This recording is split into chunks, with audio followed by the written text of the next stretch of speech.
Rwanda, and that's why it's so important to them, and more important even than weakening Rishi Sunak, the Prime Minister. Yeah, and just very briefly, because I'm going to let you go and touch base with people off the back of this news, Christopher, but anyone that's just tuned in that's not familiar with what is happening right now and tonight, the votes that are taking place, a quick summary, if you will, and I shall let you go and throw it open to my panel.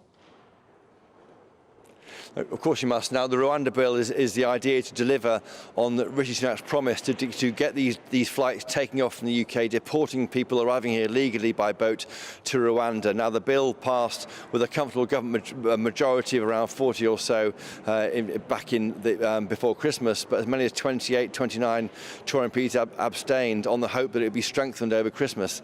That hasn't happened, and so that threat, which was held over for before Christmas for the second reading, is being delivered in spades today and tomorrow, and that's why it's caused such a headache and a problem for the government whips, and that's why we are seeing resignations from the government, not from the front bench. Lee Anderson and Brendan Clark-Smith weren't in government, but they were paid members, they were paid officials in the Tory party, deputy chairman who were taking the fight to Labour. Now that will carry on from these two MPs. Of course, they still remain Tory MPs, but they can't do it from a position of working with CCHQ as we go into the busyness of an election year. Yeah, indeed. Christopher, I'm going to let you go and catch up with the people you need to, but we're going to stay across this story. If you manage to get hold of anyone that's interesting, we will cross straight live back to you. But for now, I shall bring in my panel on quite a dramatic night, I have to say, in Parliament for this country.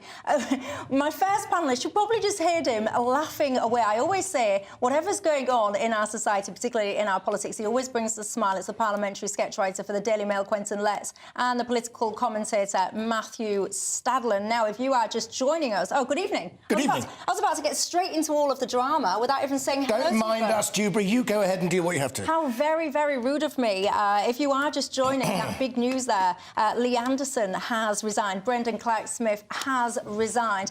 Of course, I do have to also mention that the Chief Whip, Quentin, had also, just before that, said that anyone that votes against the government's position essentially will find themselves untenable in their role.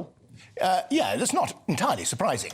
Simon Hart, Chief Whip, not universally loved, it has to be said. And I think perhaps he's been a bit clumsy about this. There are two ways of looking at this, I'd say. Right. The first is to say hats off to Lee Anderson and to Brendan Clark-Smith for standing by their consciences and giving up these comparatively minor positions in the Tory party. The other way of looking at it is that the Tory party, Parliamentary party, has a death wish because fighting among themselves is a terrible look. The electorate doesn't normally like parties that are riven, and that this leaves Rishi Sunak looking a bit like a wobbly tooth. So those are the two ways of looking at it. And my personal view, it's the fandango of politics, and let's see what happens. Well, I can tell you it's going to be a dramatic night in Parliament, voting happening on those amendments of that very controversial Rwanda bill. What will it look like by the time the evening is out? You guys are getting in touch before I bring in Matthew Stadlen.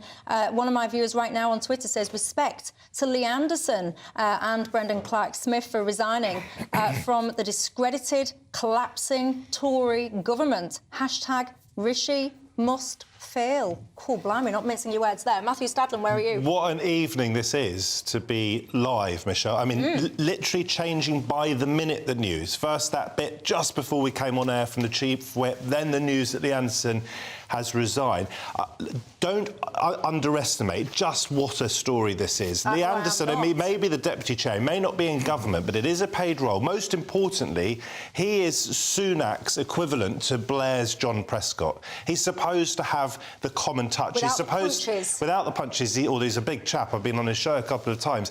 Listen, this man is electorally significant for the Conservatives, and this will be just delightful news for Richard Tice and reform, because Lee Anderson was supposed to be the man who was keeping the sort of hard right or far right, whatever you want to call them, at bay, and now he said, I can't do this job anymore. I cannot be the deputy chair of Rishi Sunak's party. How we brought in the far right? It's only 8 minutes past. Listen, the point is, the point is, this was a man, Lee Anderson, who said, and we get on perfectly well behind the scenes, but Lee Anderson said, when the government lost its case in the Supreme Court over whether or not Rwanda was a safe country, he said that the flight should take off anyway. You might not call that far right, but it's quite extraordinary for the deputy chair of a governing party to say this. This is a massive story. As Quentin Letts says, you cannot win elections if you are divided as a party. This is election year. We're just a few days into 2024. They are tearing themselves apart. Well, you can, though, because Boris Johnson did in 2019. There were a lot of Tories who didn't like Boris. But it is more difficult, certainly. Well, they came across as united, didn't they? One way that... one solution that might be open to Rishi Sunak is to give a bit of ground to the likes of Lee Anderson, and he may have to do that now. Then there'll be lots of people saying, oh, he's a weak PM, he's giving ground. But it strikes me that Number 10's been rather pig-headed in the way that has refused to yield a bit of territory to the Bill Cash tendency. I thought they could have done a bit of that and then... You don't buy my John Prescott analogy? I mean, this guy... I don't quite buy that, because John Prescott was Deputy Prime Minister. Yes. Which was a more significant but role, and there was also very a bigger visible. figure in Whitehall. But I can see some of the sort of the resonances. The only reason that Lee Anderson is there is precisely to play that sort of John Prescott role. The idea that he has his finger on the pulse of the voters. You have your finger on the pulse of the voters, don't you, Quentin Letts? I mean, there's no way the Tories can win this election. I would never claim to do that. You can't compare the Tory party today to the Tory party under Boris Johnson, because although there were divisions, of course there was, Boris Johnson, for whatever one thought of him, and I was not a fan by any stretch of the imagination, he was able to bring people together to win elections, and he won elections time and time again. Well, I can tell you right now that we've just got a hold of this joint resignation letter, actually. So if you're just tuning in, this is a massive night for Parliament. We've got voting on the amendments. You can see this on the screen.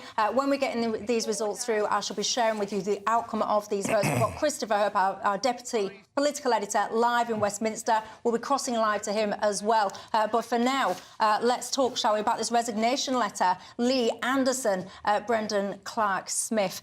Dear Prime Minister, when we were elected in 2019, we promised the public we would get Brexit done and take back control. One of the key issues for the public was our sovereignty, making sure our Parliament and our courts would have supremacy over distant and uncountable ones abroad.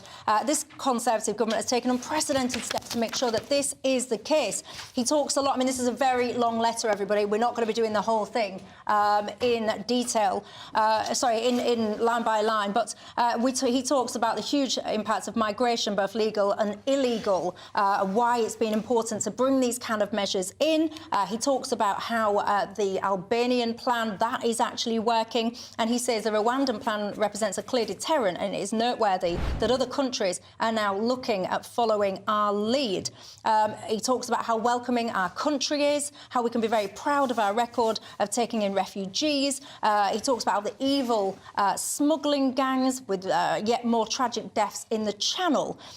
What he's also saying is, Prime Minister, you pledged to do whatever it takes to stop the boats. You've been clear and resolute over the Rwanda plan, and you've stated you will not let a foreign court block these flights. You have our support and the support of our constituents. He goes on to say, he points out that Labour has no plan. They voted against every single measure that has been intended to prevent deaths in the Channel, to crack down on those criminal gangs, and so on or so forth. He says that not just Labour, SNP have no interest in tackling this issue, and nor do the Lib Dems. This letter goes on, and I'll bring you more of it in a second. But for now, Christopher Hope, live in Westminster. Christopher, good evening to you. The result of that amendment vote, please. That amendment has been, of course, passed by the government, but 70 Tory and DUPs voted in favour of it, so that makes 62 Tory MPs and 8 DUP MPs. That's the number which the whips will be poring over, looking at over tonight, because if these numbers carry forward tomorrow and anywhere near that number vote against this bill at third reading tomorrow night, the bill will fall.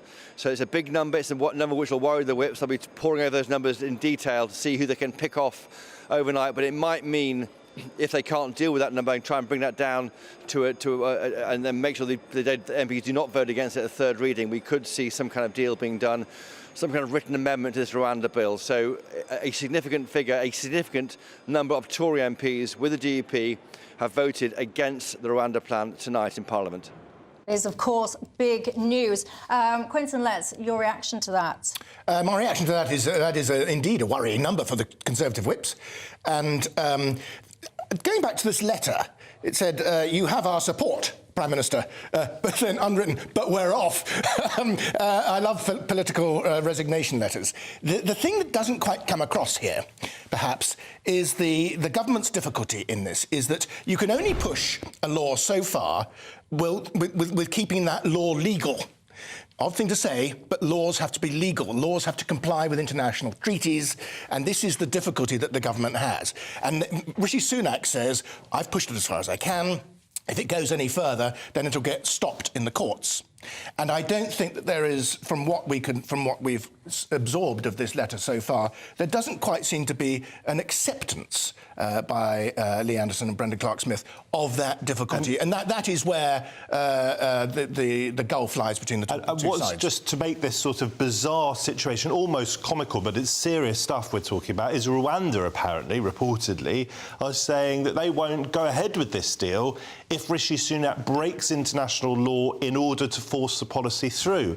And this number that we've just heard from Christopher Hope is indeed a very big number, and Sunak's problem is that if he does a deal with the right of his party, the Lee Andersons, the Robert Jenricks, who, don't forget, he was the immigration minister who resigned just before Christmas. If he does do a deal with the right, then he's going to lose the left. And the left of his party, the centre of his party, will vote against. So he's almost, at this stage, damned if he does and damned if he doesn't. It's chaos. Well, yeah, he's damned if he does and he's damned if he doesn't, but he's got to do, ultimately, what the members of the British public, in essence, the majority of them want to see happening. He's got to get a hold and a control of our borders. That was primarily, for so many people, one of the core reasons that they voted for Brexit. And his continuing one advantage is that he is closer to the British public, even in this slightly diluted, watery position that he's in. He's closer to the British public, it would seem,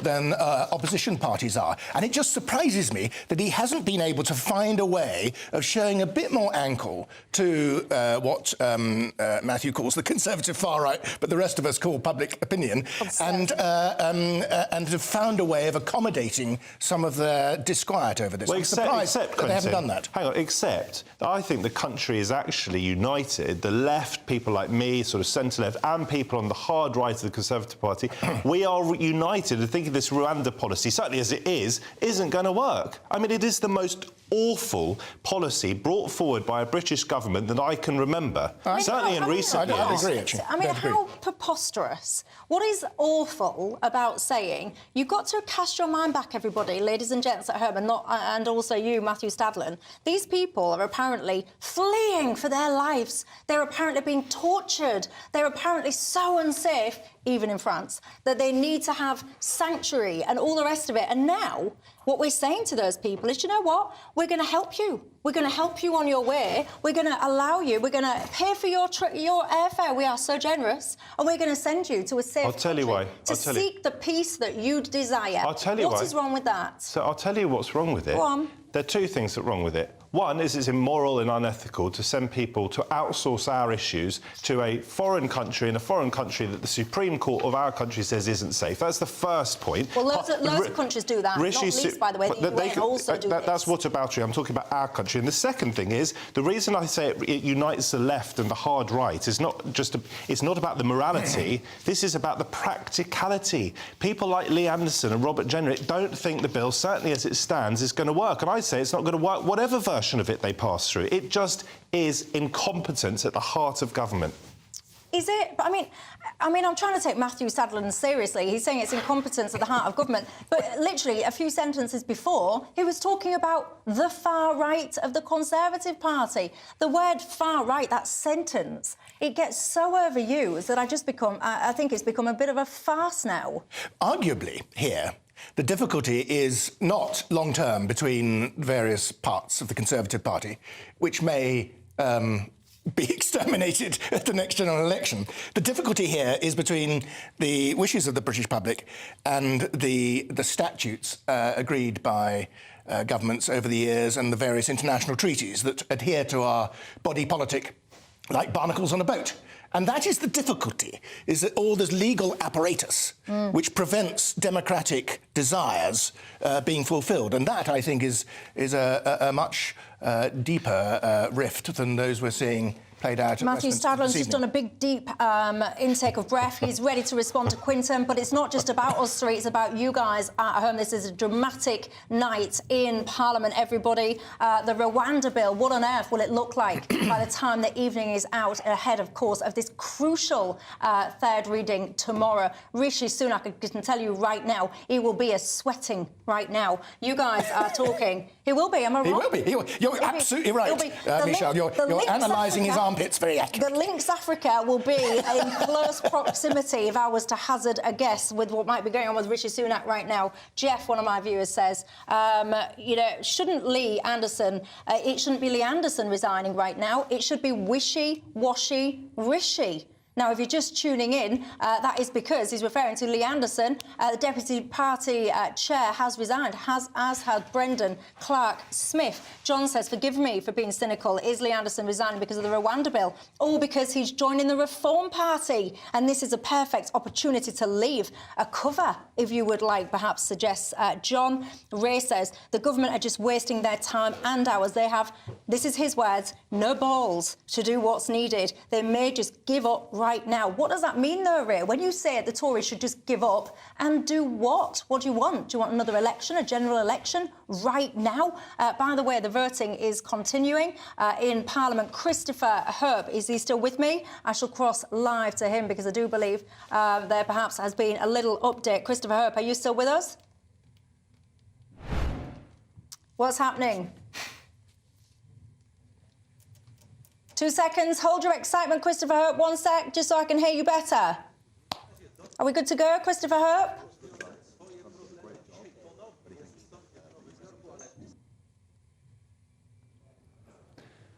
Can you hear me now? Yes. Go ahead. No.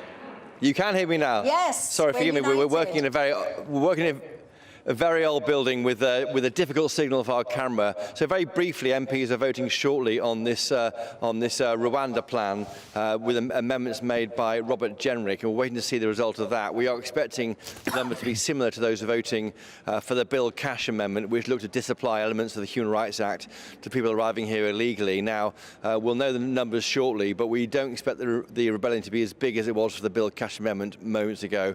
These numbers matter because they'll give whips in the government pause for thought going into tomorrow's key votes, because if the government risks losing the whole thing at third reading, it's likely they might try and amend elements of the Rwanda bill to make it more palatable to the Tory right. But it's a big moment, a big blow for the authority of the Prime Minister, Rishi Sunak, tonight, to see as many as 70 MPs, 8 from DUP, 62 from the Tory party to vote against the government. That's a big moment. We are seeing resignations here with Lee Anderson, of course, you heard earlier, and Brendan Clark-Smith, 2 deputy chairs of the Tory party, both resigning as deputy chairs. They can't vote against the government on a whip to vote and survive. The government has won, but it's heavily bruised, and it lives to fight another day. We're waiting for the next amendment, and when it comes back and the votes on that are clear, we'll tell you straight away on the programme.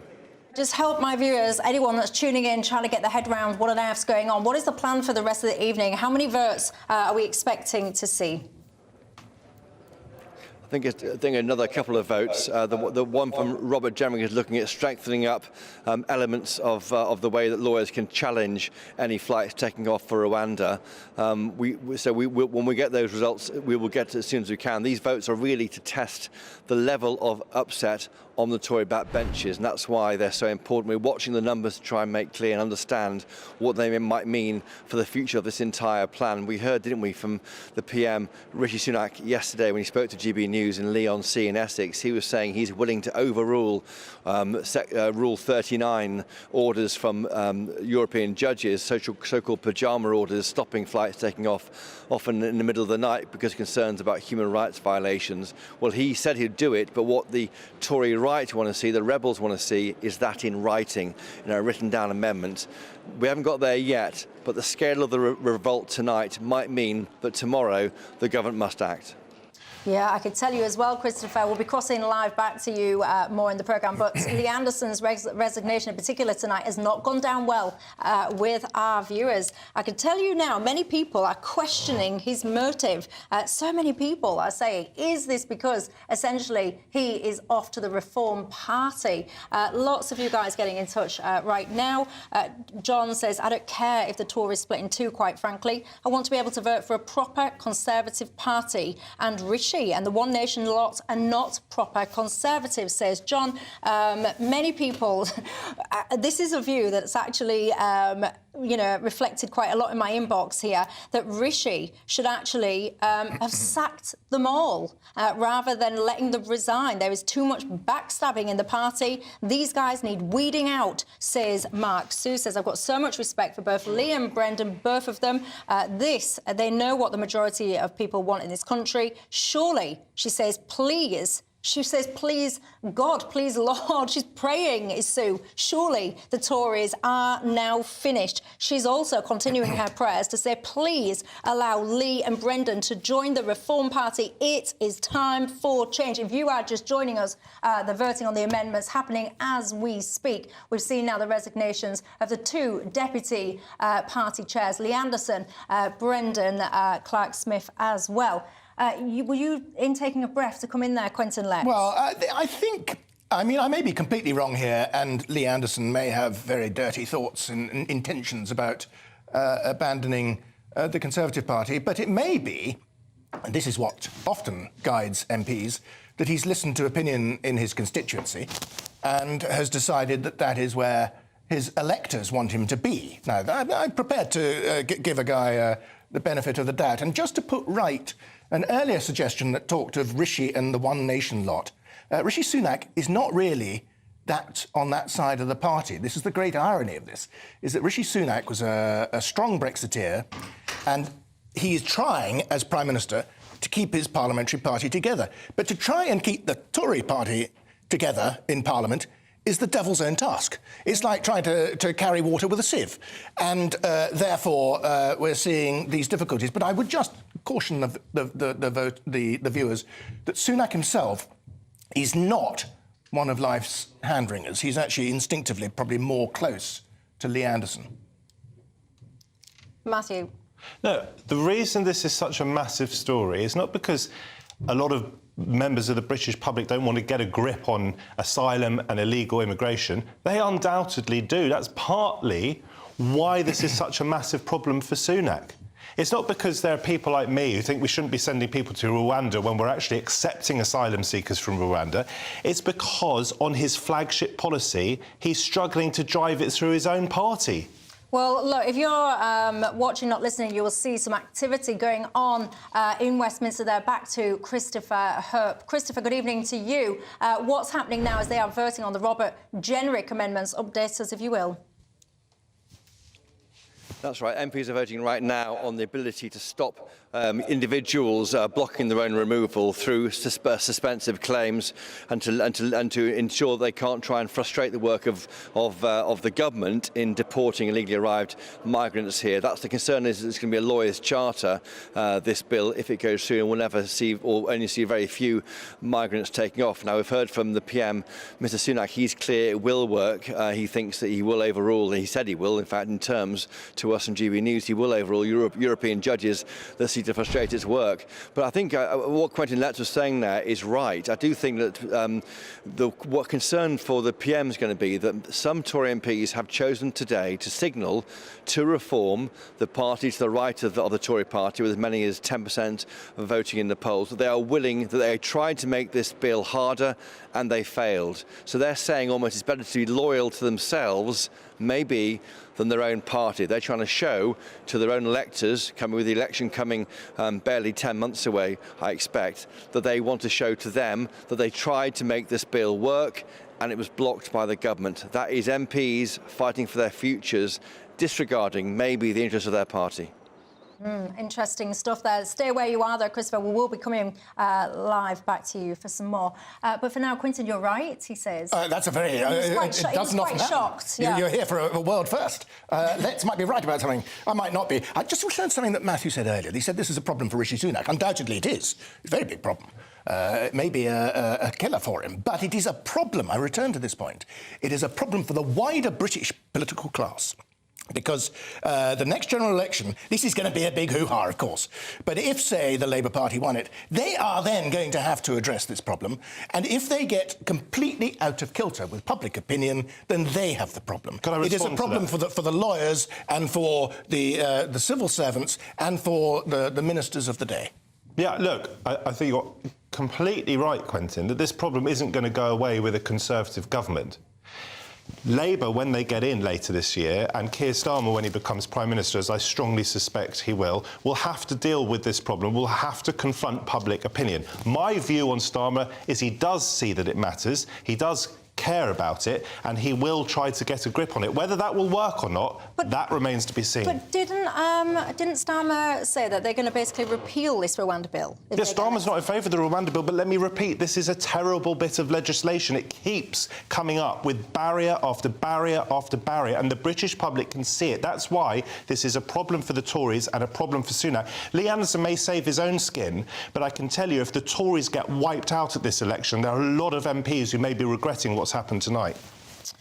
So one of your viewers thinks that Sunak should sack the backstabbers. That would be ironic, says Christine, seeing as Sunak is the biggest backstabber of all after what he did to Boris Johnson. What we need right now, Michelle, she says, is a party that will actually stand up to the ECHR and all the lawyers and do something before Britain sinks. It's a circular firing squad, Michelle, a circular firing squad. Richard says, Michelle, you know what? I'm watching your show and paying special attention to the House of Commons there on the screen. He says, I'm watching it. It looks like an out-of-touch privilege, entitled Members Club. Well, that's rubbish. What total rubbish. Those people have been elected by the people. Well said, Quintin. Don't start having a row with my viewers. That is absolute rubbish. Well, let's throw it back open to Richard then. Let's have a Quintin Richard head-to-head.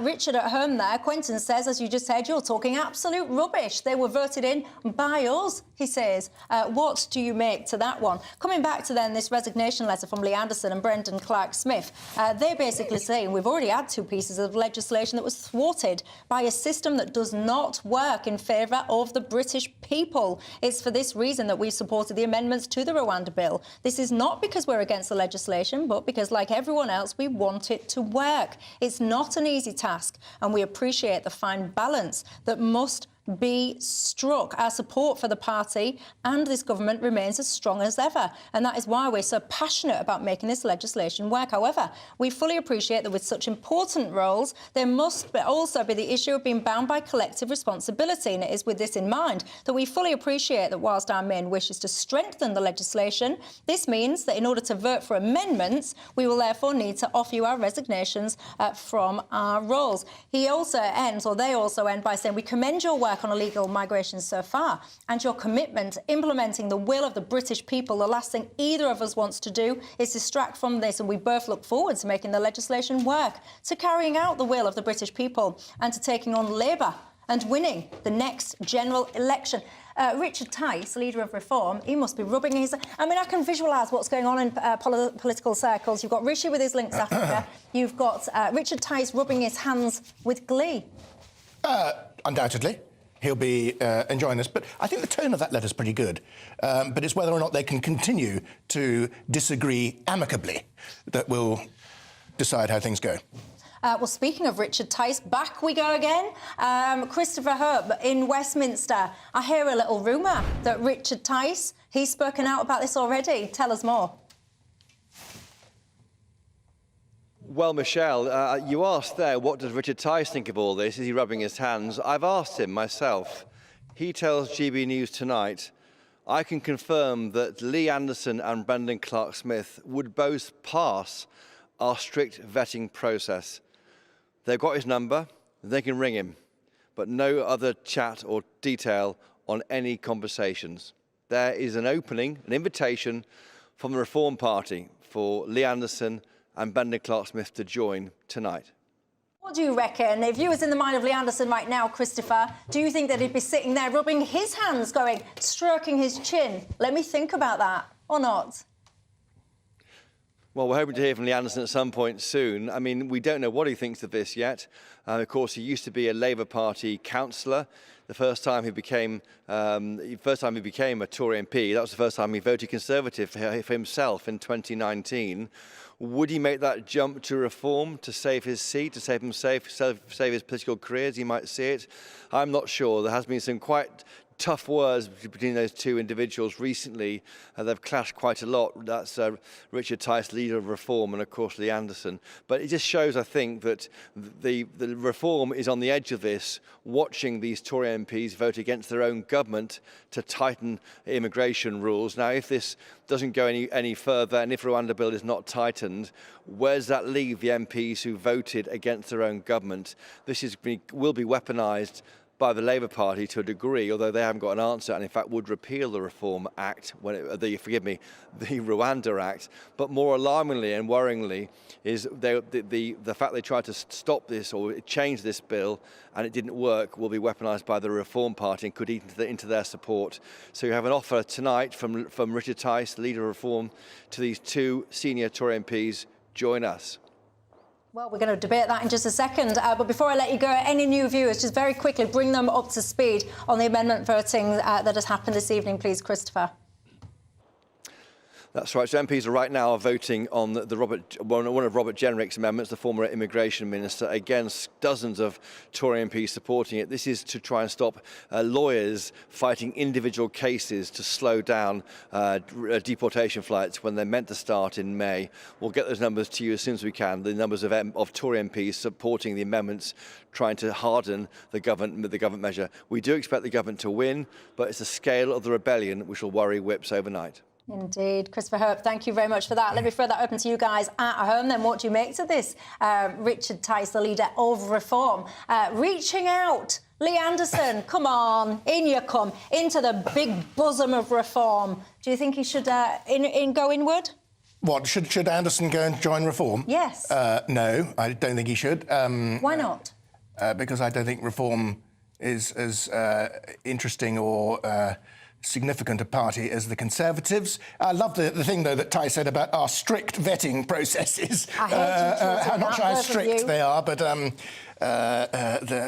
if he stood for Reform, my humble prediction would be that Lee Anderson would absolutely clean up. You know what, Michelle? There was a bloke called Robert Kilroy Silk who had a party called Veritas, I think, and he stood in Long Eaton, Nottinghamshire. Really sort of Brexity area. This was long before Brexit, and I was watching Kilroy Silk canvassing on the streets of Long Eaton, and I was very impressed, and I thought this guy's going to win. He got something like 2% of the vote. It's very hard. It's very hard as an outside party to challenge the major parties.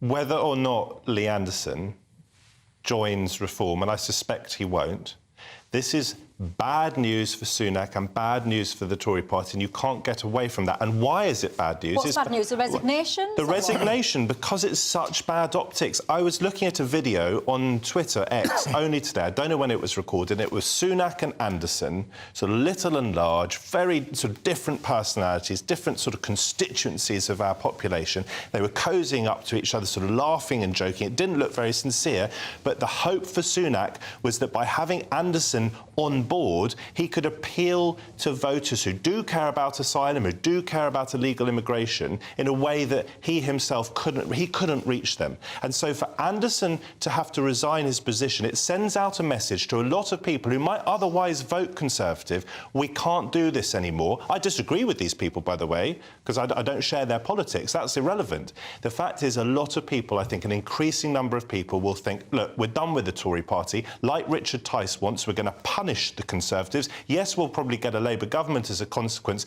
but we're going to vote on principle. This is a great moment for reform. I think it's also a great moment for Keir Starmer. Greg in Scunthorpe says, Michelle, I have not voted for years, but I'll be turning out next time and I will be voting reform. And you see, I always find this quite interesting because, you know what, you've got your Labour diehards, you've got your Tory diehards, you've got the bit in the middle, you know, it's great, fascinating. I'm more interested often about those people that stay at home, those people that are completely disillusioned, that are not perhaps going to, well, perhaps probably not voted in some cases before, sitting here now thinking, shall I bother next time? Is it going to be worth it? Will it make a difference? And I do find the proposition of reform, Quentin, an interesting thing to get people out off the sofas and at that ballot box. Oh, undoubtedly.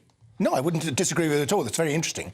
I just don't... I think it's very, very hard for challenger parties to break through. And the Lib Dems have had lots of little peaks, but they've had many, many more troughs. You see, I ran in 2017 as an independent in the seat that I call home, which is Hull West and Hessel, right? And then I ran again in 2019 as a Brexit Party candidate. And I've got to say, when I look back now in 2019, we did split the vote. We did. Labour Party got re-elected, but actually more people voted against Labour than for them. And I sit there and I think, you know what, I don't actually think that what I call my home, Hull West and Hessel, would have actually have gone Tory. And there was a lot of talk about should Brexit Party stand down, should we kind of give way to the Tories? And then I thought, you know what, how egotistical, snobbish and self-entitled must you be to think that you earn those votes, and actually these kind of start-up parties, these challenger brands, for want of a better word, challenger parties, it's them that should give way. Yeah, no, I agree completely with you. But I'm just saying it is a fact of political life that it is very hard for challenger parties to win through. But, you know, maybe the Conservatives should stand should not stand candidates in some seats Well, this is where... Why stand in a place where they haven't got a hope of winning? Look, let's cross back. This is a fast-moving night. Back to the Commons. Christopher Herb, update us, if you will. Robert Jenrick amendments. 25.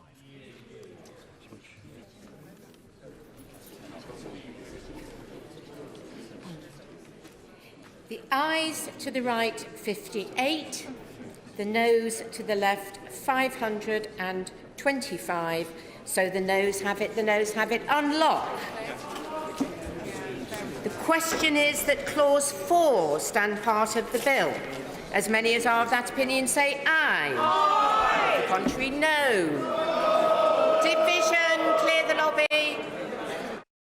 There you go. That's so there we've had the high watermark, it looks like, of the Tory rebellion, which was 70 votes against them. If you count the DUP, that's the problem for the whips. So that last vote there attracted fewer people. That's maybe because people will have gone to the bars and feel that they've done their bit. Gone to the bars and done their bit. Christopher Hope, he's not at the bar and he's not done his bit yet. He's a grafter, is our Christopher Hope. Reaction, brings up to speed. What's just happened? Your thoughts? I'm missing all the fun in the studio. That's right. Well, 58 MPs have voted for this Robert Jenrick amendment, so it's not as big as the figure which we reported earlier, 70 voting for the Bill Cash amendment. That's because I think fewer people are going to be in line with what Robert Jenrick was proposing. But there's no question we are now seeing a sustained number, dozens of Tory MPs willing to vote against the government, defy the whip, to harden the Rwanda bill. Now, the challenge for the PM overnight and his team of whips is how is that number brought down to below around 28, 30 or so Tory MPs. If they can't bring that down at third reading tomorrow night, the bill will fall. This is a moment of maximum jeopardy for this plan to make this small boats plan to fly these people to Rwanda after arriving here legally by small boats work. It's a difficult week, difficult night, a late night for the Whip's office and a late night for Number 10. Boris Johnson in 2019 was able to bring together a disunited Conservative Party because they knew that he could win elections and they were desperate to win an election, and he delivered that in dramatic style with an 80-seat majority. This is the opposite of that. We are in election year. This is the Conservative Party's flagship policy, whatever any of us in the studio think of it. And if the public see that Rishi Sunak cannot manage his own party on his biggest single sensible, most obvious policy, how on earth are they going to be able to vote for him and his party in an election? Yeah, but hold on, because I heard someone, I do forget which MP it was, you might know Quentin, I heard an MP talking about this earlier on, about the divisions within the Conservative Party, and he said a line which really stuck with me. He says, well, we're not a cult. We have brains and we think and we respect and we represent our constituents. Yeah. And actually, it really resonated with me that there's this kind of mindset, like you've just said it yourself, he can't manage his party, Well, people have different opinions, and this is a really divisive issue. I happen to agree with the Rwanda plan. I happen to think that actually it should have been made tougher, but it's very divisive. And that doesn't just divide us on this panel here, it divides people at home and it divides people within the Tory party. So what do you suddenly expect them to do? Have personality transplants and suddenly pretend that there's something else just so they can appease people like you that think that they should be united? No. I think that's very well put, and I think when MPs join a party, they know they basically have to try to toe a party line, particularly if they want to be in government, but it's always very impressive when MPs vote according to their conscience, although it might often be according to what will play out best as they see it in their constituencies. No, my point is this, not blaming necessarily the MPs for rebelling, although I happen to disagree with them on the substance. I'm saying that this is a Prime Minister who is being seen on a flagship policy that he has wedded himself to. Yes, he inherited it from Boris Johnson, but he has stuck to it by glue. Well, exactly, but he's sticking to it like glue, and he is being shown that he can't even, or potentially can't even, deliver it within his own party. And I'm just saying to you, the optics of that are terrible. So just if you're tuning in, big night in politics. The thing that's got everyone talking tonight, I can tell you at home, I'll bring you guys into the conversation again in a second, is Lee Anderson resigning, and whether or not actually he will end up in Reform Party, whether or not that would even make a difference or not. You've just seen the vote there for the Robert Jenrick amendment. That didn't really get anywhere. They rejected it by 525 votes to 58, a majority there of 467. Really... Disobedience can be Moorish. This is a danger for the whips, for the Conservative whips, in that once MPs have rebelled once, they think, ooh, that wasn't bad. I rather like that. I think I'll do that again. And there is the paradox here is that the public says, we like strong leaders. And then you say, yeah, do you like strong whipping? Oh, no, we don't like strong whipping. We think MPs should say what they think. And this is the unreconcilable nature of politics. Hard whipping is not necessarily a great thing for principle and for principled public life, but it does help Should we see, I mean, there was talk about positions being untenable if they didn't back the government and all the rest of it. Should we see more people forced out or resigning or anything off the back of this? Well, it's up to the MP. I'm but a reporter. You know, I don't. It doesn't matter what I think about these things. I would observe, though, that I think the Conservative whipping operation seems to have been a little bit heavy-handed, inept.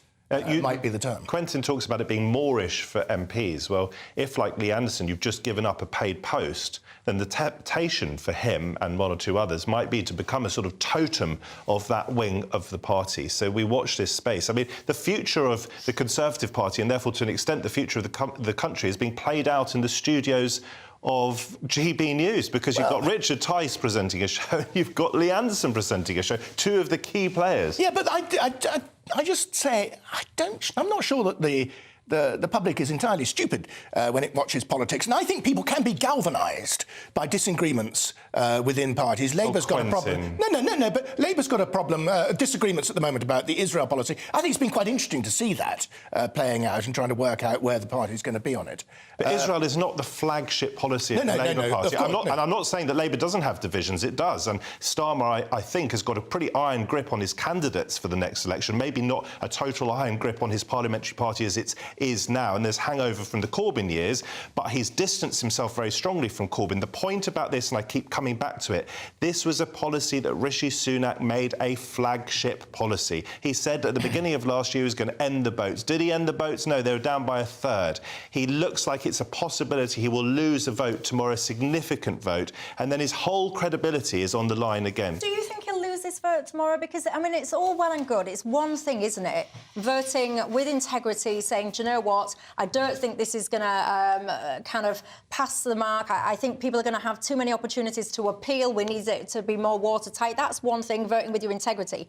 It's a whole other thing, perhaps, voting then entirely against Sunak tomorrow, opening yourselves up to votes of no confidence and all the rest of it. So are we kind of making too much assumption, or is Matthew making too much of assumption there, Quentin, in your mind, that actually this is automatically going to mean that Sunak's going to get battered tomorrow night? Well, if you're going to be Monsieur Poirot about this, and you look at the evidence, you'd say that the numbers are there for Sunak to have a serious problem on this. However, as a reporter, I hate making predictions. I wouldn't be surprised were there to be a little bit of legroom, sort of ankle shown to the rebels overnight, and that would smooth things down before tomorrow. But, you know, let's see what happens. It's interesting. One of my viewers, Simon, says the Tories went wrong in getting rid of Boris. You're saying that, and I can tell you now, right, this is a sentiment that's coming through thick and fast from you guys at home. When you're looking back and you're tracing it all back to where did this start going wrong, the outing of Boris is where you guys are saying you're feeling like they stopped listening to the people who voted for them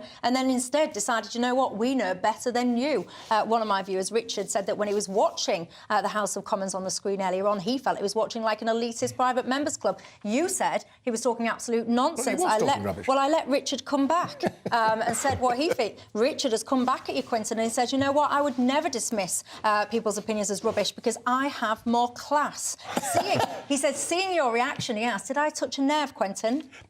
It's got nothing to do with class, it's to do with democracy. And the people in that chamber were sent by us. Yeah, it's not a private members club at all. Indeed, and if people want to vote in people like Lee Anderson again, they can. Just really importantly on the maths, Michelle, this is so important about who wins tomorrow. If Sunak does a deal with the right of his party, he could lose the left of his party and lose this anyway. That's the point. Yeah, I know, but if you start cozying up to the left of your party, then essentially you lose the right of your party. And I'm not talking about the rights or wrongs of it. I'm saying, is he going to win? There is a real prospect that he might lose. I'm not saying he will lose, but I'm saying if he does a deal with one wing of his party, the other wing of his party have said they'll vote against it. Donald says, Michelle, do you know what? Sunak could sort all of this out in one easy go. He could just show some courage, declare a state of emergency and turn the boats around.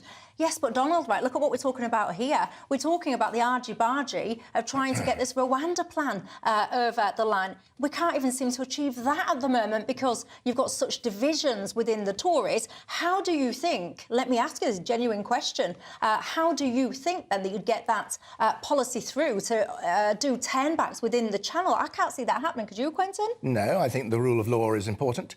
And I think the public understands that, and that they would not wish the rule of law to be ignored. And also that the French won't allow it, Michelle. That's the point. If it could be done safely and you were actually rescuing these desperate people, and yes, they're coming from France, but I can tell you have to be pretty desperate to cross the Channel.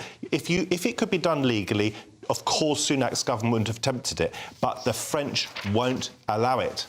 Well, you say that. The French don't even seem to be actually doing what we're paying them, God knows how many millions to do in the first place. Doesn't mean they'll allow this, though.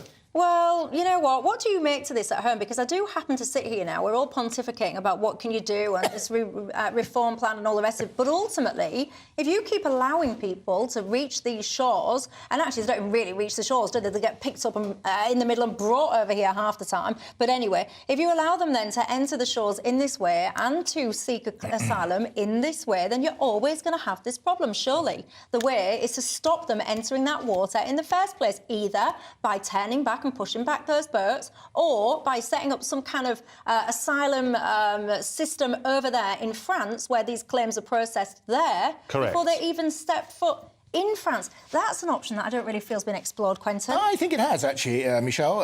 The Belgians have been doing good work. Vive la Belge, or la Belgique, because they've been doing a great deal more than the French.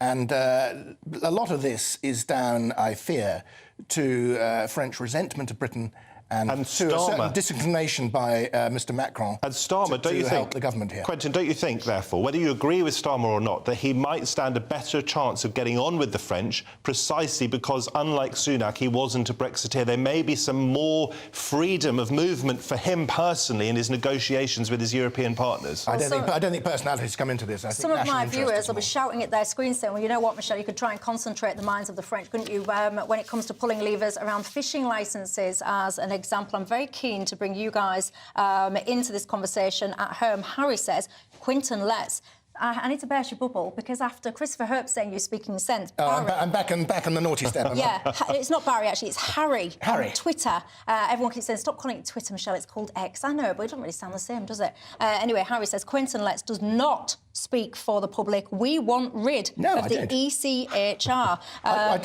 So do I. But I certainly don't speak for the public. I'm just a journalist. Rodney says no one cares about the Rwanda policy other than politicians, Michelle. It's a pointless one-in, one-out policy and it's a huge cost. It's absolutely a waste of time. Rodney, you make an interesting point there because a lot of people don't understand.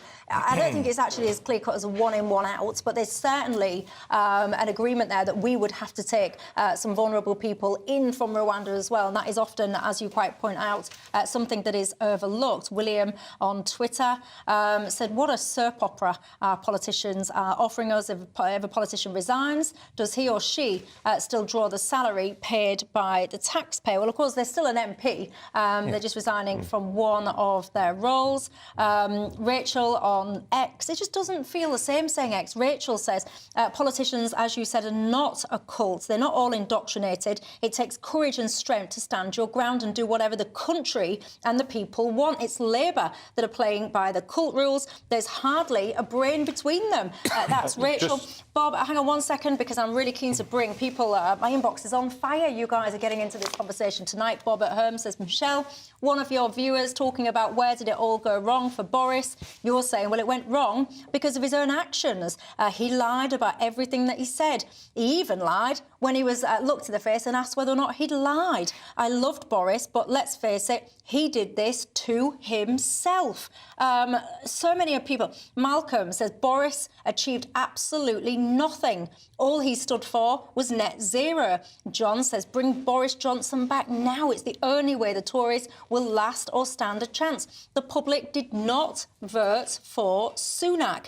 Valerie says Rishi should call it a day now. He knows that the Tories are done, surely. Let's have an election because it is painful now to sit and watch this. Roger, who on earth is going to represent Britain? It's certainly not the current Tory party and definitely not the Labour Party or the rest of the uni-party puppets, he says. Come on, Reform, and show us what we've got. One of my other viewers, I've just lost your name. You're just saying, look, let's be clear. You keep talking about disenfranchised Tory voters going over perhaps to Reform, but they say, what about the disenfranchised Labour voters? What about those people? That is a good point. Darryl says, Michelle, I'm absolutely shocked that you support the Rwanda idea. Rwanda only have accommodation for 100 migrants, plus we've spent so much money already. You know what? I'm just sitting there now thinking deterrent is what you need. Darryl says what we need to do is turn the boats around. But as we've just been discussing, they ain't got the chops to do this. Look at them, they can't even get this bill passed, and pushing the boat around would be next level. I could tell you now, can you imagine the debates that would be happening? It'd take up the whole next year, wouldn't it, I think, in the run-up to the election. Steve says, for goodness sake, the government needs to declare that anyone arriving in the UK illegally in this way will not have their asylum claim considered. Send them straight back to France. But yes, Steve, but Matt was making the point earlier on that France, would they actually work with it? Margaret says, can you tell Quentin is a snob? You can tell. She says, you can tell that he was furious when one of the great and washed, as he sees it, dared to question his authority. What authority? They're all going for you tonight, Can I just quickly say, people are going to get... defending... I tell you what, may I just say, yes, if it's not snobbish, I was defending the idea of Parliament, which is a very important idea. If you do not You don't have to respect the House of Commons, but to call it a private members' club is a factual inaccuracy. They're good to stick up for democracy, and people will get another chance this year. People will go to the polls, we all will, and we can vote whichever way we want. And indeed, some Tories might stay at home, some will go to Reform. Blair won in '97, not because people particularly wanted to vote Labour, but because Tories stayed at home. And I think there's going to be a lot of that this time round, but some of them will go to Reform rather than sitting on their bottoms. Janet says, Michelle, what are you all doing? Why are you overlooking the civil servants? I blame them for all this mess. Andrew, you've just emailed me with something that did make me chuckle. Not suitable for tea time viewing. It was about Boris. You will know what you're referring to. You did make me smile.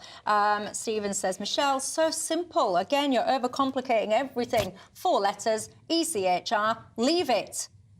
Would you agree with that? Well, I'll just say Rwanda have already made it clear, reportedly, that if we break international law, they are not going to go ahead with this deal. And that is the irony of all ironies, because I will tell you right here and now, Rwanda is not a safe country for refugees. But whether or not you think it is, we're only going to send a few of them if we can ever get them on the plane in the first place. It doesn't work, it's immoral, and it shows that the Tory party is ready for a spell in the wilderness. I mean, absolutely. I just find that absolutely laughable, to be honest, Matthew Stadland, because Rwanda, I've got some stats here, they currently host more than 135,000 people seeking safety and protection. It has a track record of providing protection and supporting people.